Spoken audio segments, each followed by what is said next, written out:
to Quantum Canine, our Rowe special part 2. Good morning. Morning, Tricia. And we are reviewing a weekend we had at the Rowe Camping Conference Center where we had an immersion weekend. People brought their dogs, and we learned a lot from Kevin, his theories. But the thrust of the weekend was, what can our dog teach us about ourselves, our own emotions? What does that have to do with anything? And on our last episode, we reviewed a little bit how the dog and the owner are an energy circuit. Right. And I'd like to throw in right at the beginning that there is no model for emotion right now in mainstream science. I mean, we all experience emotion, right, but no one can tell you what it is. I believe a proper study of dogs can definitively answer what emotion is and what a feeling is, and what are the distinction between emotion and instinct, which usually get lumped together, and thoughts and feelings, which always get lumped together. And a proper study of dogs will reveal these fundamental differences, and then you can see your dog as your emotional expression. Because whenever you see intelligent behavior in your dog, reflexively, instinctually, the human intellect creates a brain inside that dog as the center of its intelligence. a reason, a thought. That's going by reason, Right. So the dog has the reason of defending territory, dominating me, submitting to me, trying to please me, one thing relative to another thing, as if there's this arbitrary divide. So the dichotomy, the false dichotomy between body and mind is also a false dichotomy between dog and owner. The body-mind is consciousness. Dog and owner is one mind.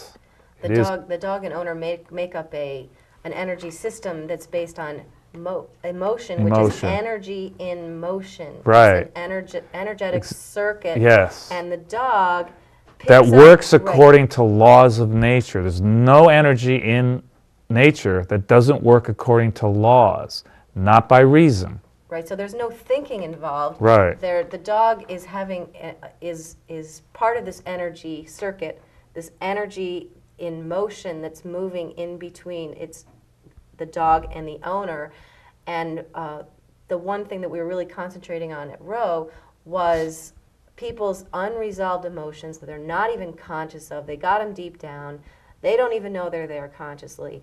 The dog, because they're part of this energy system, energy in motion, emotion, the dog is able to pick up the owner's unresolved emotions and express it in some problem behavior. Right, which best physically expresses the unresolved emotion. So if there's a fear deep down in there, the dog will reflect that fear. He'll be afraid of something that is a perfect resonance with whatever we're afraid of. So when someone gives their dog to you to fix my dog, he bites kids, or he does this or this or that, sure, you are going to heal all of that. But if the dog goes back to the owner and the owner hasn't done that emotional work or hasn't decided to change themselves, that dog is then going to go back into that same energy circuit, and it's just going to happen again. Right. And also, I think you've said that even if they don't get it with one dog, another dog's going to come along, another dog's going to come along. Right. Because every dog is part of this emotional circuit, reflecting the owner's unresolved emotions. So over the weekend, we saw a lot of people, feeling really guilty, feeling really scared, but recognizing that, they have this emotional, issue that their dog is expressing for them because it's too scary for them to put it in motion. Right. Like the woman with the Doberman says, I don't like people.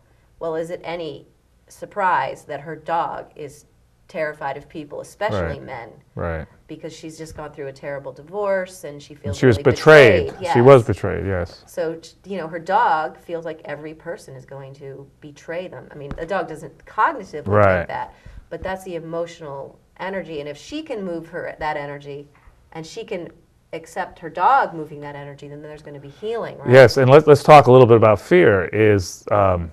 Fear is the collapse of attraction. So that Doberman is incredibly attracted to me, but it immediately collapses. And that flooding backward of all that energy is what we call fear. So that woman is still attracted to men.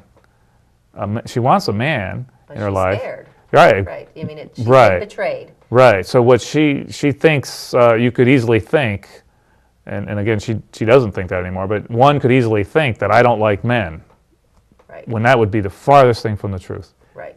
The fear reflects even more intense, an intense expression that can't ever be fulfilled, and it'll constantly get stronger and stronger. So her dog was a perfect example of this fear, amplifying fear, amplifying fear, amplifying fear. With every person he's attracted to, it'll intensify. And eventually he's so afraid that he hasn't bitten anybody yet, but eventually, in a certain situation, he would have to. And with that dog's owner, you could see that the owner loved that dog so much and, felt for him so much that she was willing to deal with her issues Right. if that meant healing her dog. Exactly. And that, I think that, I'm sure you encounter a lot of people who really just can't deal with whatever it is inside, and Right. the dog just continues to manifest these behaviors. Right. And we have a couple clips from a couple other dogs that we saw at Rowe. The first dog, a man had a bird dog, and the dog was pretty obsessed with looking at birds on the horizon and really couldn't connect to his owner. Right. And we didn't really get into it too much with him, but maybe you could explain. You do a lot of pushing with this dog. Yeah, the dog's focus is on the horizon, so we got to bring him down to center mass, to be attracted to the center of the circle, So- which we as humans define. So the gentleman would take the dog. He thought the dog needed to run and get a lot of energy out of his system that way, but that's just frittering away energy. And he would go to a pond, and there'd be geese, and the dog went into the pond, and it was 3 hours. He couldn't get the dog That's back. amazing. Yeah. So that kind of play is frustrating from a dog's point of view. They never get to ground. So with a dog like this, we got to ground him. I mean, with all dogs, we have to ground them, but that became what was really interesting is how well this dog could do. Oh, he in was. that Yeah, system. he really looked beautiful. He was doing very, very well. So the very energy that was pulling him apart, away from the owner, could be rechanneled and bond them together. So let's watch Birdie. I think his name was. We'll see what you're- Bernie, yes. Oh, Bernie. It sounded a lot like Birdie. So the dog is looking every which way, but he's got a strong hunger drive. Animal consciousness is the confluence of hunger and balance. If hunger outweighs balance, like a ratio, If I make enough resistance, then the dog sooner or is later, having a positive he's gotta experience. go into this emergency reserve, i.e. the battery, the emotional. Now, we said that energy works by law, which means if there's resistance in the expression of energy, well, there's got to be some kind I want of to go really fast. derivative product, some kind of byproduct, and that's what we know of as stress. And the dog is releasing the dog's. This is releasing the dog's stress. Yeah, now normally this dog's stress goes towards Notice my geese left hand is and pushing some the paw. intense vibration on the horizon. So I'm using my left hand as a socket for that dog to push into and overpower resistance. And if I make enough resistance, little by little, he's got to dig down into the battery and let go the deeper layers. Now, isn't this indeed what catching a goose feels like? Yes, so So it this does. is more satisfying than chasing a goose for 3 hours. Is that what you're saying? Yes, right, because he never gets to a tangible reality, a material consequence. He just stays totally frustrated. So if the owner was to do this, then the owner is satisfying the dog's desire. Yes. And so now what I'm doing is stalking him to trigger his stress reserves, which geese trigger. The eyes of the geese trigger it, but they vibrate so intensely that they'll conduct it. And a human being, he's never learned that kind of success with a human. So he avoids the human, looking to the horizon for the path of least resistance. Right, he's looking everywhere but you. Right. This actually is the template for various breed traits. What path of resistance makes sense to them, feels right to them, according to a law of nature, principle of conductivity. Now, he knows I'm there. Right, it doesn't look like it, but he does. Oh, yeah, he's catching me out of the peripheral vision. Now he looked at me, so I start to vibrate. I'm going side to side. I'm inflating. I'm letting him experience that he is controlling. He's pushing me around by showing me straightforward expression of his energy. At first, I made contact with the pushing. I gave him tremendous success, and now I'm burdening him to trigger his battery. Oh yeah, he's got an itch. Another law of nature, right? Playing out. Yeah. So they then, With his will. they can't deal with the stress, and all of a sudden Something itches. something. This is another avoidance behavior. Really. Exactly, It's not yeah. just that he has an itch. No, he has no itch. Right. He's avoiding. Although I could be triggering the memory of an itch as a technique for him to avoid, but.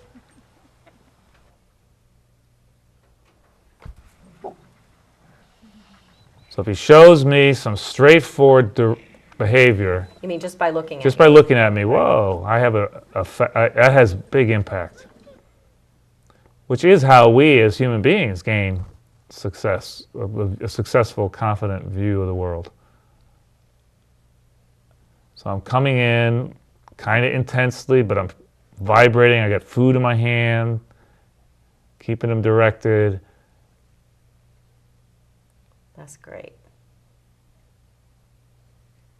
Now, for him to sustain focus to a human for that long is That's revolutionary for him. Yes, right. He's never sustained focus. And now the gentleman's playing with him in the house and doing all stuff in the house, but he didn't notice that, yeah, my dog will give me contact in the house, but not outside the house. They're two totally different emotional contexts from the dog's point of view. There's no prey indoors ever. Therefore, it's easier for him to plug into the owner as his ground. But outside, where there's anything resonant of prey energy, forget it.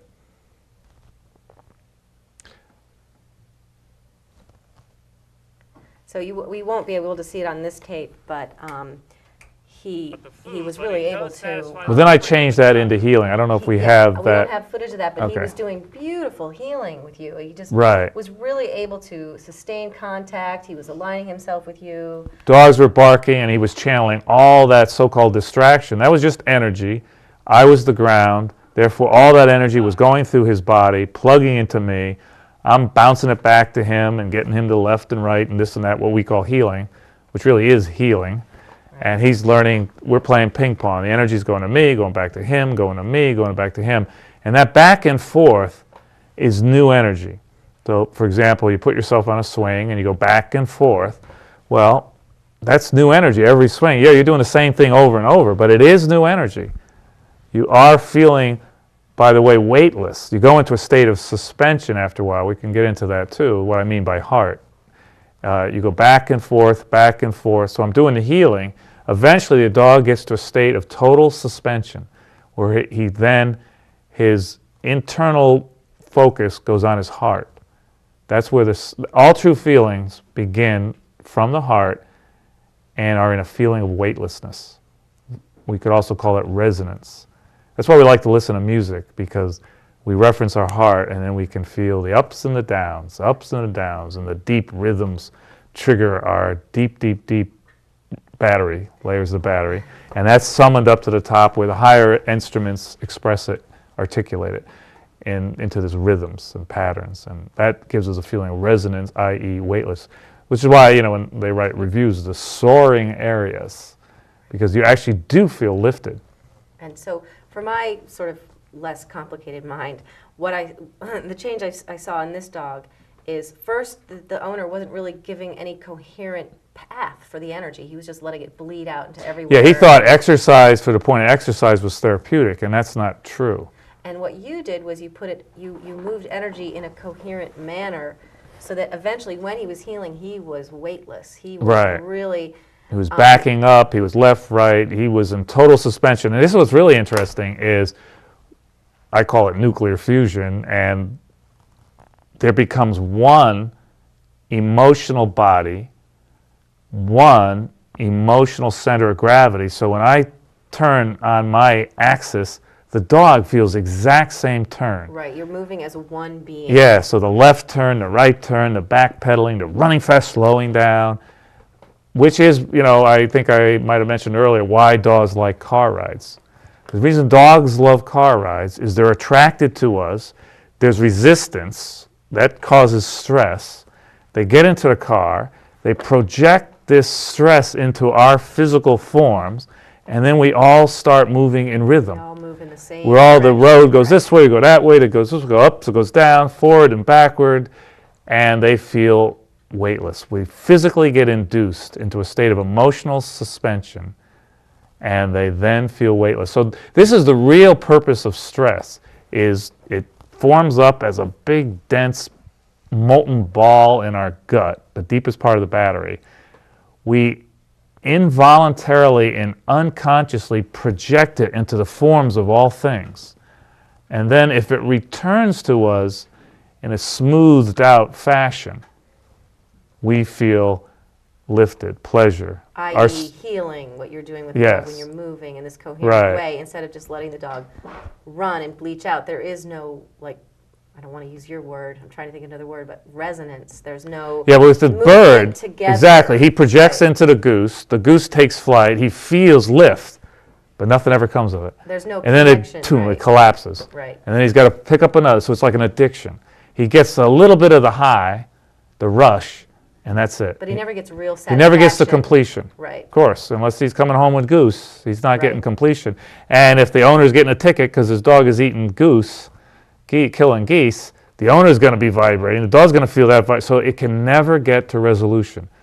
Being dysfunctional can never get to resolution. So the dog gets more and more dysfunctional, not hoping, obviously, but in an attempt, unconsciously, to get this energy into resolution. Well, speaking of dysfunction, we could go on to the next dog that we met at Rowe, who was this beautiful golden retriever, 2 years old, who started to have obsessive compulsive disorder, really, over her shadow.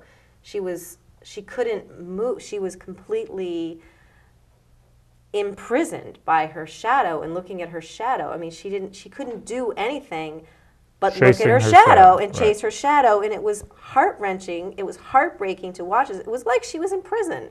You know, she was so obsessed with her shadow, and her owner, you know, obviously loved her and obviously wasn't doing anything consciously, but her owner was just so loving. Every time she was just petting her constantly and kissing her constantly and hugging her constantly and telling her she's a good girl constantly. That was one element to the dog's obsessive compulsive disorder, but the other thing is the dog had a lot of obedience training at a young age. Right. So there was a lot of control coupled with a lot of stimulation, and that manifested in... So that energy had no place to go. So she's, you know, got all this compulsion as a puppy, and all these corrections, and then she's being absolutely smothered with love, and she's just got to do something. So she's just going to obsess about her shadow. What do animals do to avoid stress? They smell the dirt. They smell the earth. They eat grass. So if you ever have, you know, anyone around horses knows when the horse is stressed, he starts to rip up shanks of grass. If you are training a dog in police work and he's stressed, he'll start smelling the grass and chewing grass. So her dog had so much compression, and the woman had a wonderful breakthrough that she was too controlling. Yeah, she was really able to get that. Now, I'd like to say one other thing about that is she loved her dog so much, but she didn't trust the dog loved her. Right. So she had to control everything about that dog, which she construed as love. Right. But really, it was a lack of trust that her dog loved her. So the real big premise of the weekend was your dog has to love you. Take it for granted. The earth has to hold you down. Right. The earth loves your body. Gravity. It will hold you to the earth. You have to take it for granted. If you're worried about it, that means you don't trust it. Right. And if you get up in the morning and you say, geez, I wonder if the earth's going to hold me down, that means you don't trust something very fundamental, and you can't keep going on if you don't have that element of trust. So the dog is social by nature, unconditionally loving. Everybody says that, but then if you're trying to attract your dog's love, that means you don't believe it. So why don't we see Casey? We'll show a little clip of her. We'll see what kind of footage we have. She had an incredible breakthrough over the weekend. So there's Casey. You can see she's just obsessed with her shadow. There's nothing in the grass except for her shadow right there. She is imprisoned by her own Yeah, shadow. and that little movement is a little prey vibration. So bird dogs are susceptible to this kind of dysfunction because they're bred to be very close to that fluttering of wing on the horizon, little twitch of a bird before so it doesn't take off. Imagine a bird dog. This is a retrieving dog, not a pointer, but she's still looking for a shadow right now. That's right, what she's doing. Right. So she's avoiding humans because this is the only way her prey drive can come out on this inconsequential, tiny little vibration. This is why bird dogs are susceptible to epileptic seizures. So what should have been happening with this puppy when she was a puppy, not going to puppy training, but learning to bite a real prey. Now you've got her. So there was no way to gain access to that dog. So the therapy for the owner was, I don't think the dog took food, if I'm not mistaken, right away. Take food. I think if you forward that clip a little bit, you'll find the spot where we get back to her. There was we got the little brown dog in there, and then we went back to her. You had to put her out on a post. So what I did was, her energy in this dog is not coherent. So how could I get this energy coherent? Let me create a gap between dog and owner. So the owner, I deduced that the pressure from the owner is going into the dog, and the dog is deflecting it onto these inconsequential prey making with its shadow. So I created a distance between the dog and the owner so that the dog could feel a free expression of attraction to the owner. And that was very hard for the owner. And the owner right away went into guilt and this and that. So we tied the dog up, it whimpered, it did this and that.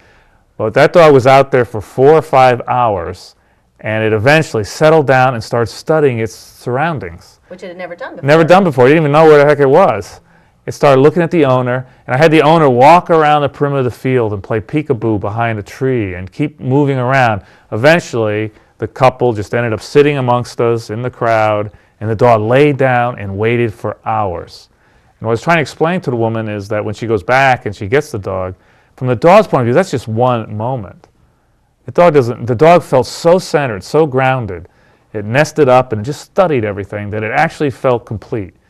And that was just one moment. We have another clip, I think, of the shadow-obsessed golden retriever. Hopefully we've got it up. There she is again. Yeah, so she's fighting the pole. She looks down at the shadow. But she's not looking at the shadow constantly. Constantly. Now. First she's got to go through, somebody's trying to control me, looking at the pole like it's a person. Because the forms of things trigger physical memory. I'm doing something with another dog. We do get back to her. This is all amateur videotaping here. real. Oh, now she looks back. Yeah, you can see the thing that's working in our favor is Hart, which is an efficiency expert. So what I would do with her if she was my dog is I would tie her up to a post, I'd skulk around, I'd come in, I'd get her to pull for food. I wouldn't just put a bowl down and feed her neurosis. Why feed the problem? Right, you see that a lot. Yeah, I would get her to struggle for this food. So she's starting to gain mastery. If I fight, a Hart is about thrust, overcoming resistance. It's not about peace, love, dove. That's just being peaceful and compassionate, non-judgmental. That's just one minor aspect. Its real function is to harness fire, passion. Here she comes again, and she wouldn't eat, and part of it was that the owner had felt guilty about not feeding her breakfast. Right. So the owner had fed her. She thought she was going to. But the dog is starting to gain a little coherence. What's the most relevant thing happening in my surroundings? It's not the butterfly wing. This dog is really into quantum theory. A little butterfly wing. Now I want to see if she take it from the owner. See, that's the straining I want her to do.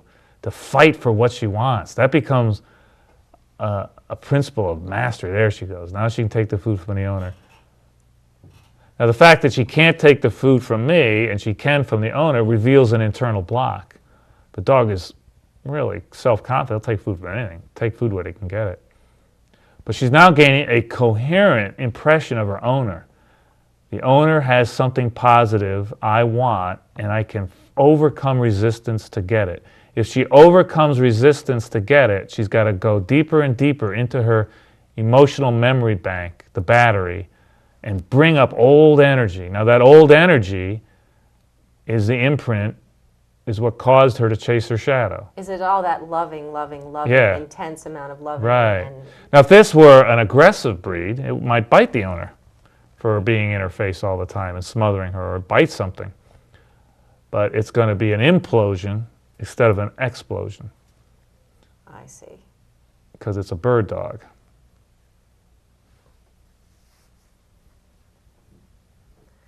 So what you're not seeing on the clip is that dog did post duty for most of the weekend. Right.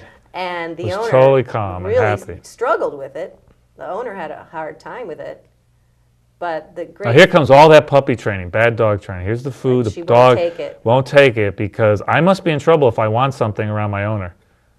That's actually what that dog is showing there.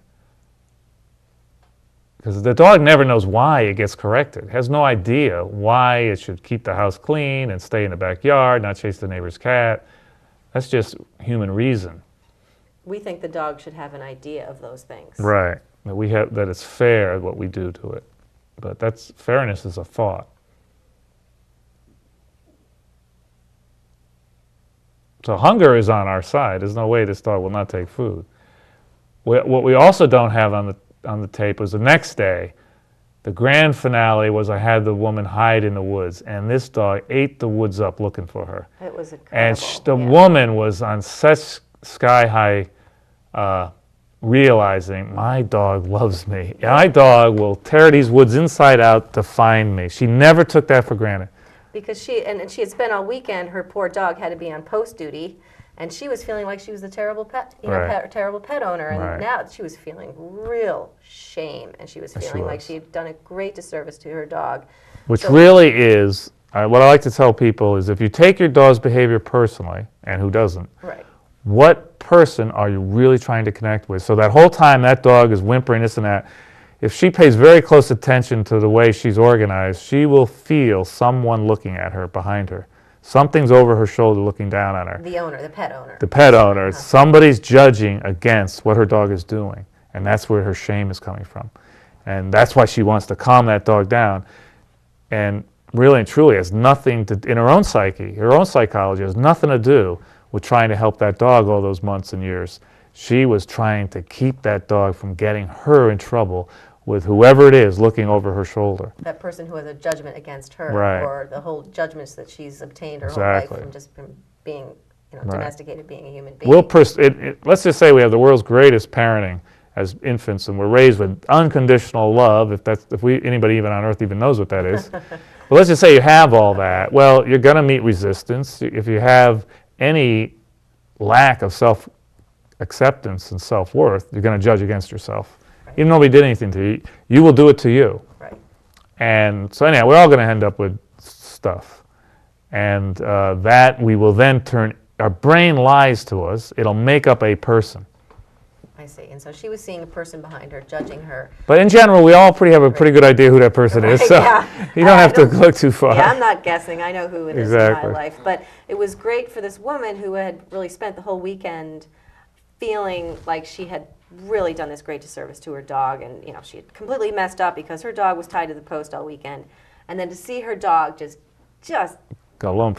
bulleting to her. And also, was her husband said to great. me, and yeah, so to follow up on that point, he said, she never lets the dog loose ever.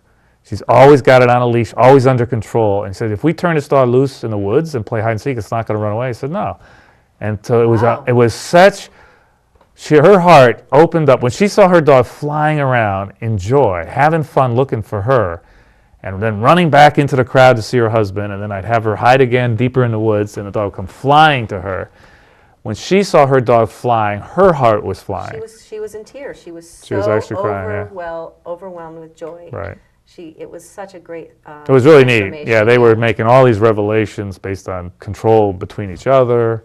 It was a privilege to be part of that. It was really amazing to watch her. She said, I realize I have to not be so, controlling. Right. And so that was another great success story. We had some great success stories with the Doberman and the bird dog and especially couple other odds and Casey. ends. A little dog laid down Yeah, and we be had a little- quiet for the first time. Little and- Sheltie that was yapping her head off the whole time. We got her nice and quiet. And I think when people see a transformation in their dog, they really feel it in themselves. And it's just a great thing to be part Right. of. So Right. that was our Rowe weekend, and it was a pleasure to be there and watch all these great doggies and watch you, the master, at work with the dogs. It's just incredible to watch you with dogs because you just know exactly what to do. So thank you for that, and thank you for watching, and we'll be back next time.